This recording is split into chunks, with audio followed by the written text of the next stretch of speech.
जय गुरुदेव, जय जिनेंद्र। स्वागत है आप सभी का आपके अपने YouTube channel path of life में। आशा करते हैं कि आप सभी लोग अच्छे होंगे।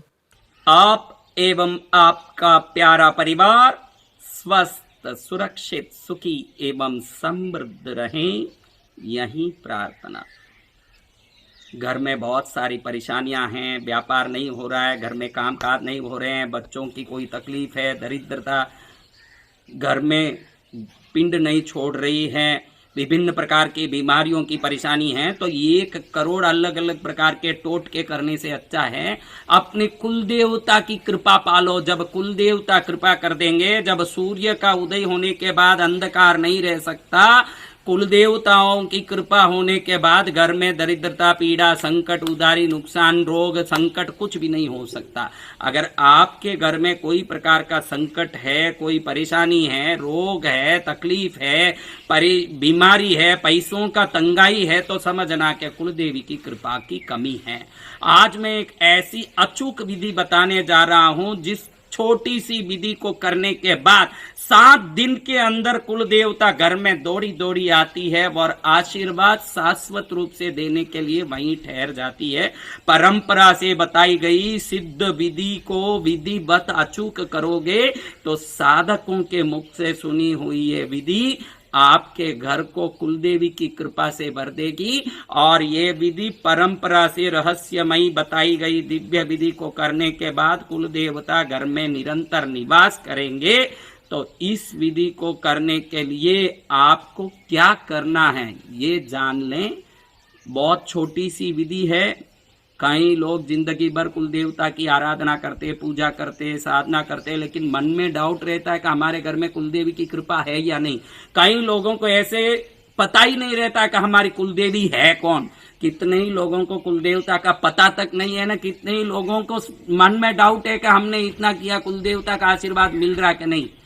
ये विधि करने के बाद जिनको डाउट है उनको भी 7 दिन के अंदर या तो सपने में कुलदेवी दर्शन देगी, या कोई शुभ काम होगा, या कोई ऐसा संकेत मिलेगा निश्चित कि हमारी इस विधि से कुलदेवी की कृपा हुई है। यह निश्चित रूप से 7 दिन के अंदर मालूम पड़ जाएगा। और जिनको कुलदेवता का पता तक नहीं है उनको भी उनकी कुलदेवता आशीर्वाद देके घर में कल्याण कर देंगे। ये विधि इतनी छोटी है लेकिन अचूक है। कहते हैं कि भाई छोटी अगर मूर्ति हो तो कीर्ति बड़ी हो, ऐसे ये छोटी सी क्रिया बड़ी कीर्ति देने वाली है। इस क्रिया को करने के पहले, इस क्रिया को हम करने के लिए छोटी छोटी चीजें इकट्ठी करनी है। मैं आपको ये प्रैक्टिकली यहाँ बता रहा हूँ। आप संकेश भाई थोड़ा इधर आए और आकर के इसको थोड़ा पकड़िएगा। और ये देखिए, ये छोटा सा लाल कपड़ा है, इतना सा कपड़ा लेना है और कुछ नहीं। ये छोटे से कपड़े और थोड़ा चंदन का पाउडर है। चंदन का पाउडर दुकानों में मिलता है। ये भस्म है, भस्म। ये कुमकुम है, ये लाल डोरा है, ये हल्दी है, ये कोयला है, ये कोयला है, और ये एक लोबान के धूप की, लोबान का धूप है। इतना बड़ा भी नहीं, छोटा सा टुकड़ा हो तो भी चले, मेरे पास पड़ा था मैंने ले लिया है। एक इतना सा ये लाल कपड़े को लिया, एक कोयले के टुकड़े को अंदर रखा। ये लोबान का धूप का ये भट्टी है। लोबान धूप बोलोगे तो दुकान में मिलेगा। इस छोटा सा टुकड़ा रखें, थोड़ा सा चंदन डालें, थोड़ा सा भस्म डालें, थोड़ा सा कुमकुम और एक हल्दी का गांठ, बस इतना ही हो गया।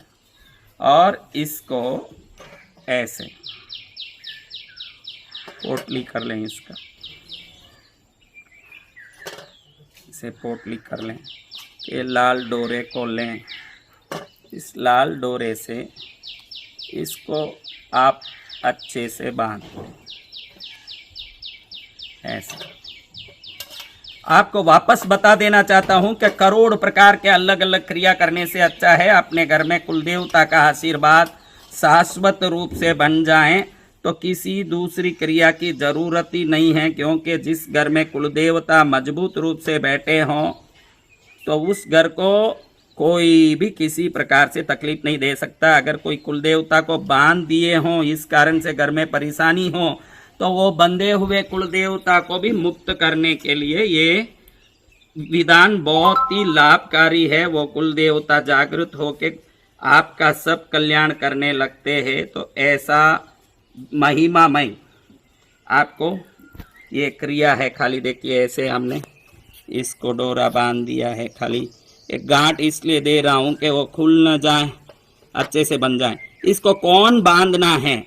तो घर के पुरुष सबसे बड़े जो हैं वो बांध सकते हैं, या बेटा है तो बेटा बांध सकता है। पुरुष ही बांधना, स्त्री नहीं बांध सकती है। घर में पुरुष ही बांधना है। कोई बड़ा आदमी है घर का सबसे बड़ा, वो बांध सकता है, या बेटा बांध सकता है। कब बांधना? तो शुक्ल पक्ष की अष्टमी सर्वोत्तम है, पूर्णिमा, या शुक्ल पक्ष का आपके कुल देवता की तिथि कौन सी है उस तिथि में बांधे। तो हर एक कुल देवताओं की अलग अलग तिथि होती है। किसी की एक कम पहला दिन शुक्ल पक्ष का, किसी का पंचमी, किसी का अष्टमी, किसी का नवमी। तो आपके कुल देवता का जो दिन है उस दिन में इसको बांध लें, बना लें। उसी दिन में इसको अपने घर के मुख्य दरवाजे के पीछे अंदर बांधना है। आपको एक रहस्य बताऊं कि पूरे घर में एक घर बनाते हो आप, तो उस घर में अलग अलग जगह पर अलग अलग देवों का स्थान होता है। जैसे नैऋत्य कोण है तो कुबेर देव का वो स्थान है, वायु कोण है तो उसमें अश्विनी कुमारों का स्थान है, वायु कुमार का स्थान है। पश्चिम का दिशा है तो जल का स्थान है, वो वरुण कुमार का स्थान है। ऐसे विभिन्न स्थानों में घर के दरवाजे के मुख्य दरवाजे के अंदर ऊपर जो अपने घर के दरवाजे के बारोद के ऊपर का जगह है, ये घर की कुलदेवी का जगह है और अष्टलक्ष्मियों का जगह है। उस जगह इसको बांधते ही कुलदेवी जान लेती है कि मुझे घर वाले बुला रहे हैं, तो तुरंत वो आके आशीर्वाद देके वहां निवास करने लगती है। इस गांठ का ये सबसे बड़ा रहस्यमय ये विधि है। इसको शुक्ल पक्ष के आपके कुलदेवता के तिथि में बांधे। 7 दिन के अंदर दरिद्रता भागेगी, दुख भागेगी, संकट भागेगा।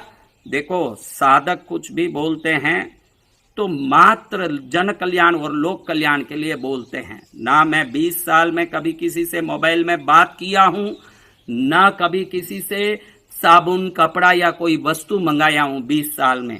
त्यागी पुरुष जो भी बोलते हैं मात्र लोक कल्याण के लिए बोलते हैं, और लोक कल्याण के लिए वो कुछ भी समझाते हैं। तो इस विधि को संत साधकों के मुख से समझ के करोगे, जरूर इसका लाभ होगा। इस विधि को करने के बाद जिसको लगे कि हमारी कुलदेवी कौन है पता नहीं है, उनको कुलदेवी आके आशीर्वाद देके उस घर में निवास करेगी।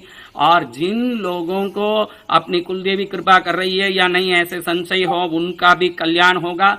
लेकिन ध्यान रखिएगा, मैं कई घरों में जाता हूं और देखता हूं कि लोग कुल देवी को, देवी देवताओं को बैठा तो देते हैं, खुद बाटी, दाल, चूरमा, माल ठोकते रहते हैं। वो देवता को एक इतना सा दीपक करके फिर उनसे करोड़ों अरबों मांगते हैं।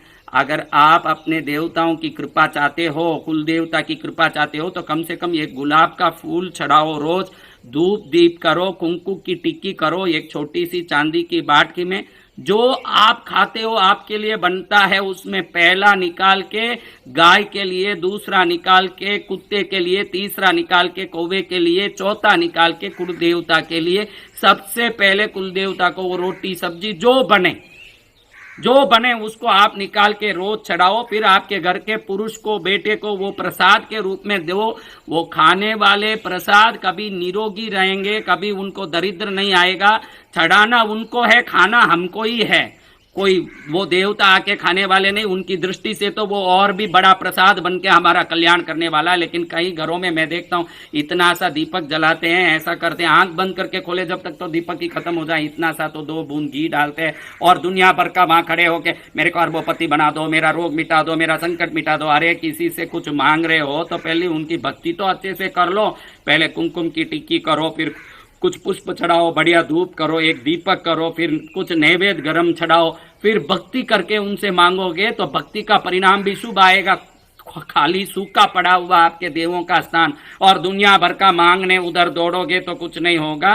इस क्रिया को करने के बाद कुल देवी अचूक आएगी, अचूक लाभ देगी। उसका संकेत या परिणाम आपको तुरंत देखने में मिलेगा। ऐसी अचूक क्रिया वाली ये छोटी सी विधि को, जिसमें हमने देखा कि लोबान की बट्टी, हल्दी का गांठ, कोयला, चंदन का पाउडर, कुमकुम और भस्म, ये 6 चीज डाला है। और मैंने कहा कि घर में अष्टलक्ष्मियों का निवास स्थान, कुलदेवी का दिव्य स्थान है, अपने घर का मुख्य दरवाजा, और उस दरवाजे के ऊपर इसको लगाना है और कहीं कुछ काम नहीं करना है। मात्र यहाँ पर अपने घर के दरवाजे पर इसको लगाना है। यहाँ पर आप देखेंगे कि ये हमारा यहाँ विंध्याचल में मेरे साधना आश्रम का मुख्य द्वार है। यहाँ पर इसको इसी डोरे में, अभी देखे तो इसी डोरे से लेके ऐसे मैंने उसी डोरे में से ऐसे टांग दिया है। अगर आपको नई कीली लगाना पड़े तो पीतल की कीली लगाओ तो बहुत अच्छा है। पीतल की कीली आप लगाओ तो बहुत अच्छा है। ऐसे लगा दिया, बस इतनी सी क्रिया। इस क्रिया को करके अनंत फल प्राप्त करो, यही मंगल कामना करते हुए आप एवं आपका प्यारा परिवार स्वस्थ, सुरक्षित, सुखी एवं समृद्ध रहें, यही प्रार्थना।